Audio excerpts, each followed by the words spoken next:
comprennent donc pas le langage de l'esprit, lorsque Jésus, dans Matthieu 28, recommande à ses apôtres en disant « Allez et faites de toutes les nations des disciples, les baptisant au nom du Père, du Fils et du Saint-Esprit.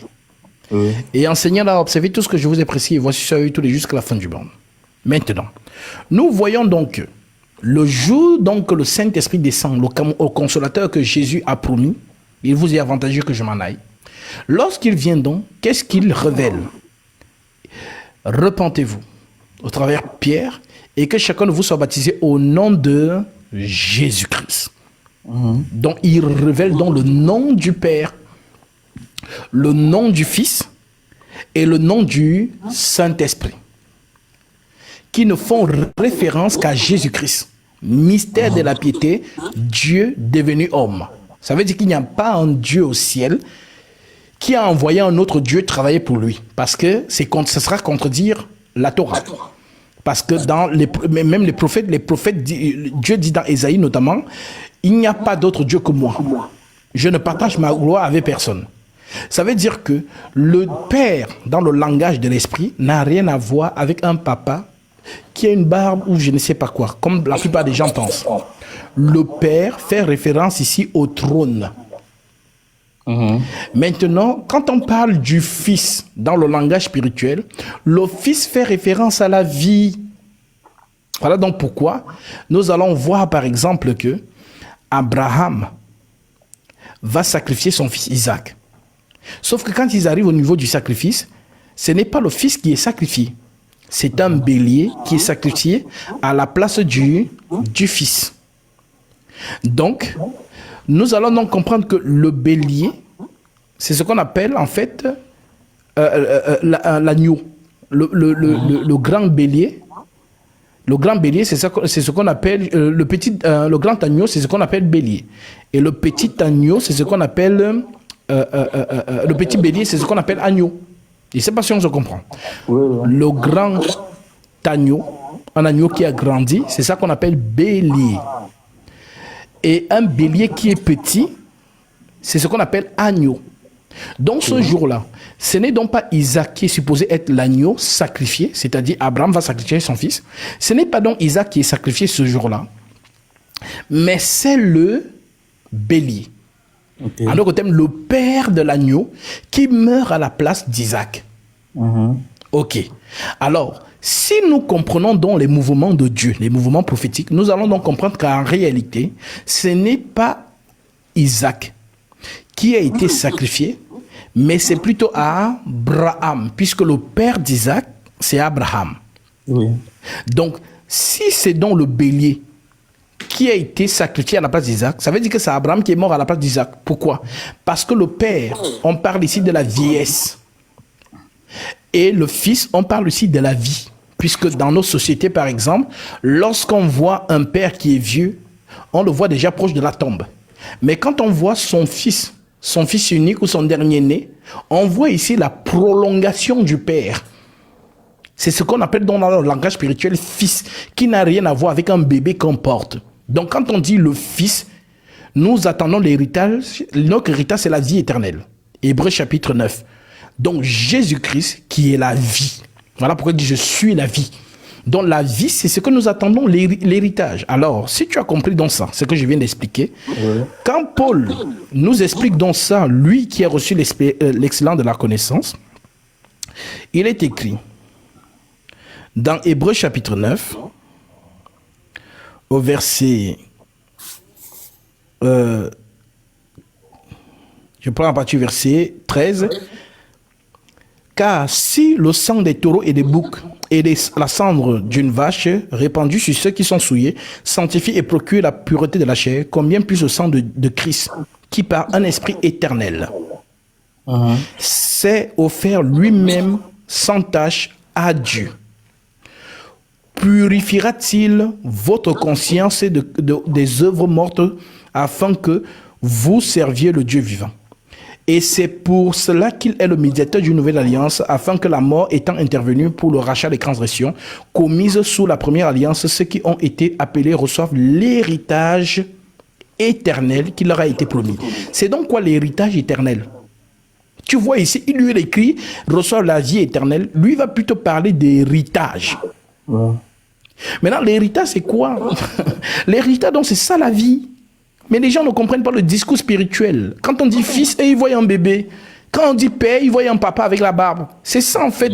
C'est le pourquoi Paul dit, nous employons un langage spirituel pour les choses spirituelles. Dieu est spirituel, n'est-ce pas? Ouais. Mais comment on veut donc rationaliser avec les choses de Dieu? Ça n'a pas de sens. Les hommes sont têtus. Le même Dieu dit, mes pensées ne sont pas vos pensées, mes voix ne sont pas vos voix. Mais ce sont eux qui veulent raisonner, qui veulent faire les équations 1 plus 1 égale 2, 4. Mais non, Dieu a déjà dit, mes pensées ne sont pas vos pensées et mes voix ne sont pas vos voix. Alors je termine en disant, en expliquant ça. Donc Paul continue de dire, ce qui a été promis, ceux qui ont été appelés reçoivent l'héritage éternel qui leur a été promis. Car là où il y a un testament, il est nécessaire que la mort du testateur soit constatée. Maintenant, si je te pose donc la question, le testateur de la vie éternelle, c'est qui?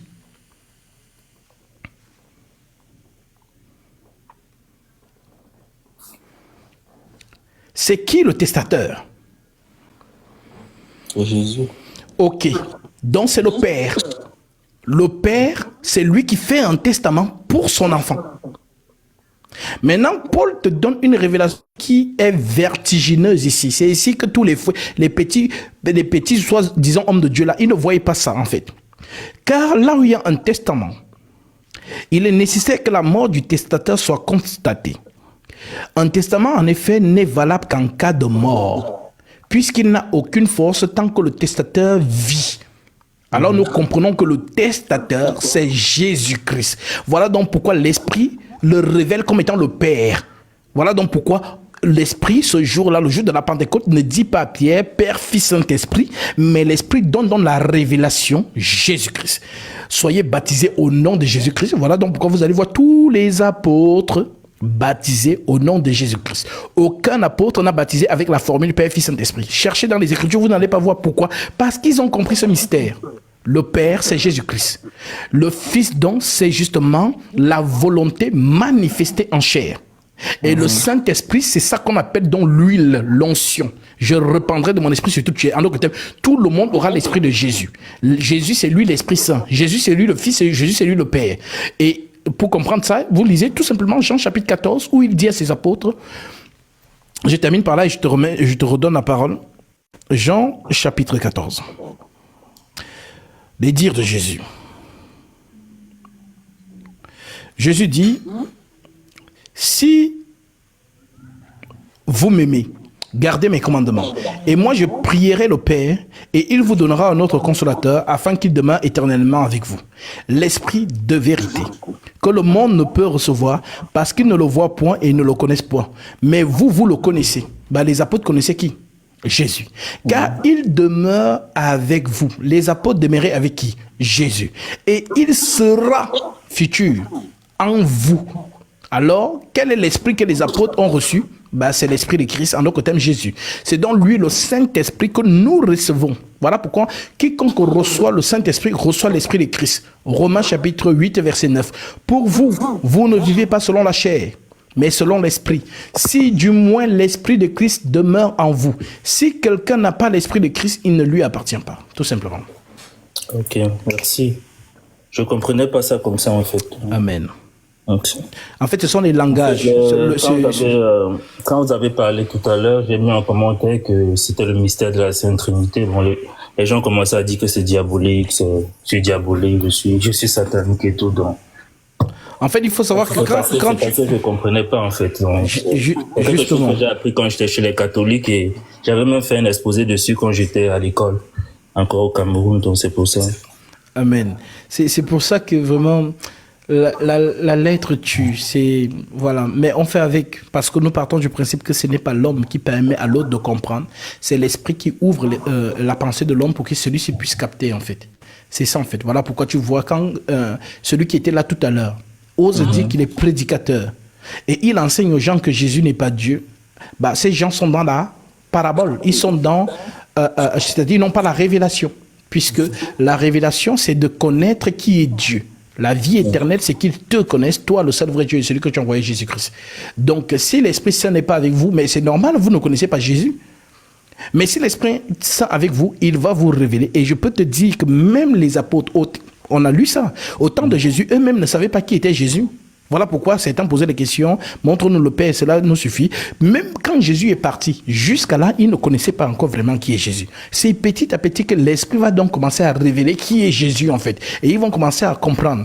D'où le fait que Paul écrit dans 1 Pierre, il dit, nous ne vous enseignons pas ces choses comme ayant lu des fables, mais comme ayant vu sa majesté selon nos propres yeux. Voilà pourquoi je vais poser la question à l'autre qui était là. Le roi d'Israël, c'est qui? Il a commencé à bégayer parce que oui, il savait que s'il dit que le roi d'Israël, c'est l'Éternel, alors nous allons lui donner des écritures qui montrent que Jésus est le roi d'Israël, le roi des Juifs. Voilà, parce que c'est pour ça même qu'il a été crucifié. Et c'est ce qu'on a mis sur la pancarte, Jésus, roi des Juifs, tout simplement. Voilà. Ok, merci. Que Dieu te bénisse. Okay.